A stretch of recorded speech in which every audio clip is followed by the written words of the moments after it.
All right, get this. Ready for this deep dive? It's a wild one. We're talking about, get this, a Chinese encyclopedia that classifies animals in the most bizarre ways. Like, Oh, belonging to the emperor is one category. yo, wow. I know, right? But it gets even better. Drawn with a very fine camel hairbrush. That from a long way off looked like flies. I mean, come Yeah, a on. whole different system of thought. What we see is, natural categories. They're seeing something else entirely. Exactly. And that's what this deep dive is all about. How do different cultures make sense of the world? How do they categorize? How do they explain things like misfortune? We're going deep into the Azande people and their understanding of witchcraft. And trust me, it's not what you think. It's a fascinating look at how different cultures explain the unknown. It really is. Yeah. You know, it's like that William Burroughs quote. He calls language a virus from outer space. Sounds kind of out there, right? A little bit. Yeah. But it gets you thinking. Language, it's so fundamental to how we experience the world.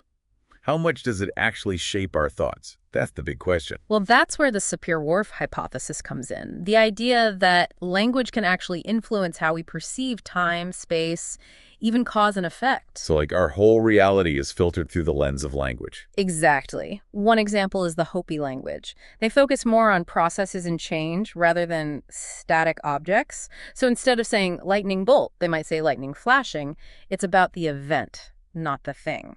That's wild. It makes you wonder, if you spoke Hopi, would you see the world differently? It's a question worth considering. Think about it. Are there words or concepts in your language that just don't translate into others? Oh, totally.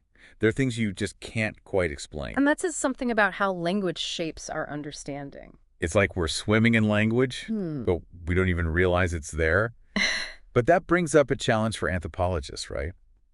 How do you understand a culture when their language and concepts are so different from our own? It's one of the biggest questions we grapple with. Take the Azande and their belief in witchcraft, for example. It's easy to dismiss it as just superstition. Right, like, oh, how can they believe that? But we have to understand it's not about being irrational. They're using a different framework to understand misfortune. So it's about their internal logic. Yeah, exactly. For the Azande, witchcraft provides answers to those why me questions we all ask. When something bad happens, they don't just chalk it up to chance. They seek a deeper explanation. And they actually have a system for testing these beliefs, right? They use those poison oracles. Right. It's like a form of experimentation, a way to get to the truth. It's intricate. It's like a whole system of knowledge. It really is. And it shows how important it is to understand the internal logic of a culture, even if it seems strange or foreign to us. It's about trying to understand the rules of their game, not judging it by ours. Exactly. Every culture has its own way of playing the game. And anthropology is about learning to appreciate the diversity of those games. It's like, remember that Chinese encyclopedia grouping animals in those crazy categories? Like, who would have thought of some of that stuff? It really highlights how different cultures can have radically different ways of classifying the world around them. Yeah, and we were talking about how scientific classification, we tend to think of it as like universal. Right, objective. Yeah, but then you have the Quran people who don't consider the cassowary a bird. Yeah. It's like, wait a minute, feathers, wings, lays eggs, it's a bird. Okay. Right. Well, and that's where it gets interesting, because for the Quran, the cassowary isn't just any bird. It's this powerful creature. It can be dangerous, and so it demands a different kind of categorization. So it's not just about physical traits, it's about their cultural understanding of the animal and its place in their world. Exactly. It's about the respect that it commands within their environment, within their belief system. It's like how in some cultures, certain animals are considered sacred or taboo, right? It's not just random. It's reflecting a deeper understanding of their relationship with nature. Absolutely. And this actually leads us to this idea of classificatory anomalies, creatures that kind of defy easy categorization, like the pangolin, for example. Yeah, pangolins, they've got the scales and everything. Exactly. What is it that makes them so anomalous? Remind me. So they have scales like a fish, but they give birth to live young like a mammal. So they kind of straddle these two different categories. Oh, right. And for the Lele people, this ambiguity isn't a problem. It's actually a source of power. They see the pangolin as a kind of sacred mediator between the human and animal realms. A mediator. What does that even mean in this context? So it's like the pangolin bridges the gap between these two seemingly separate worlds. It embodies both, and in doing so, it becomes this powerful symbol of connection, of transition. It's like how in some cultures, like twins, there's a certain energy to them. Yes. Kind of like this in-between. Exactly. It's that liminality, that existing between categories that makes it so potent. And it's interesting, thinking about pangolins, how they were sadly implicated in the whole COVID-19 pandemic. Right, because of the whole wet market theory. Exactly. It just goes to show how complex and how sometimes fraught our relationship with the natural world can be. And that relationship is often reflected in how we classify and understand other species. Exactly. And speaking of relationships, this brings us to totemism, another fascinating way that cultures classify the world. Right. It's like this intricate web of connections between humans and nature. It is. I've always found totemism to be super interesting, but it's more than just like, we hunt bears, so our totem is a bear. Right. Exactly. You're getting at something really important here. It's about understanding the relationships between different categories and how those relationships actually reflect the culture's social structures, their beliefs. Okay, so help me understand this. How do totemic animals actually do that, reflect social structures? So instead of just saying, like, this clan is brave like a lion, they might say, this clan is related to that clan in the same way that the eagle is related to the salmon, for example. It's about using concrete relationships in nature as metaphors and metonymies to express these more abstract ideas about kinship, hierarchy, social order. Okay, so metaphor, that's like using one thing to represent another, right? Like life is a journey. Exactly. And metonymy is using a part to represent the whole or vice versa. So like when we say the White House issued a statement, we're using the White House to represent the entire presidential administration. Okay, got it. So it's using those linguistic tools to map social relationships onto the natural world, which is actually really clever when you think about it. It is. What about that idea of the bricoleur versus the engineer that Levi Strauss talks about? Yeah. That sounds like something straight out of like a science fiction novel. It does, doesn't it? But it's really about how even technology, something as basic as writing, can shape the way we think. So Levi Strauss argued that people in non-literate societies, the bricoleurs, they use concrete objects to think abstractly. Think of like a mechanic who can fix anything using whatever tools are at hand, even if those tools weren't specifically designed for that particular task. Like master improvisers. Exactly. Resourceful, adaptable. And he contrasts that with the engineer mindset, which is often associated with literate societies. So engineers rely more on abstract symbols, systems like writing, mathematics, scientific formulas.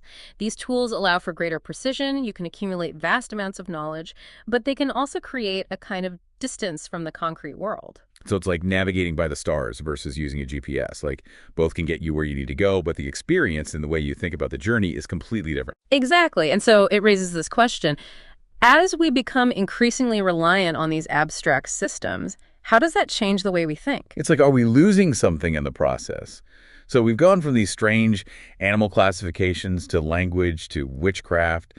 It's really making me think differently about like how we understand the world around us. Where do you think smartphones fit into all of this? Oh, that's the million-dollar question right now, isn't it? Feels like it, yeah. I mean, are they turning us into, these kind of like engineered minds? Or Right, like are we losing that bricoleur aspect? Exactly. Because we're so reliant on this technology. Yeah, and there definitely is that fear. Right. That smartphones are making us, shallower thinkers, less able to focus, more distracted, that kind of thing. Oh, 100%. Sometimes I feel like I can't even remember what it's like to just sit and think quietly without checking my phone every 5 seconds. Right. But here's the thing. There's also research, particularly coming out of South Korea, that suggests smartphones might actually be enhancing certain cognitive abilities. Really? Yeah. So what's going on there? Is it just a cultural difference? That's part of it. So in South Korea, they don't see the smartphone as this kind of like intrusion or distraction.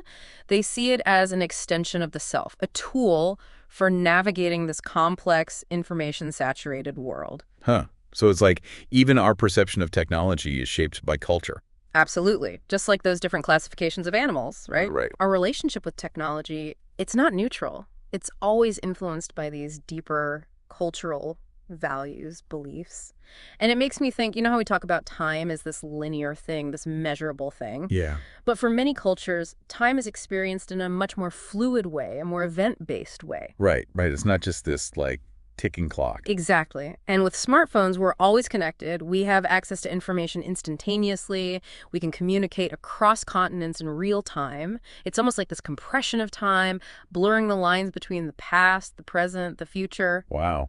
It's like smartphones are changing our very experience of time. It's a possibility, isn't it? And it goes back to that point we were talking about earlier. Our tools, they don't just shape what we do. They shape how we think, how we perceive the world around us. It's like we're in this constant state of like cognitive evolution driven by technology. In a way, yeah. And it makes you wonder, thinking back to Levi Strauss, are we moving towards a more bricoleur style of thinking? Because with smartphones, we're constantly bombarded with information, right? Yeah. But we're also using them to connect ideas, to improvise, to problem solve on the fly. So maybe smartphones aren't making us stupid. Maybe they're pushing us to become more adaptable, more resourceful in how we process information. Exactly. It's like we're becoming these digital age bricoleurs, piecing together meaning from this vast sea of information at our fingertips. I like that. Digital age bricoleurs. Yeah. Great way to put it. And I think it speaks to the larger point that this entire deep dive has been exploring. It's about the incredible diversity of thought, the different ways that humans make sense of the world around them. And it's about being open to those different ways of seeing things, even if they seem strange or unfamiliar at first. It is, and it reminds us that our own way of seeing things is just that. It's our way.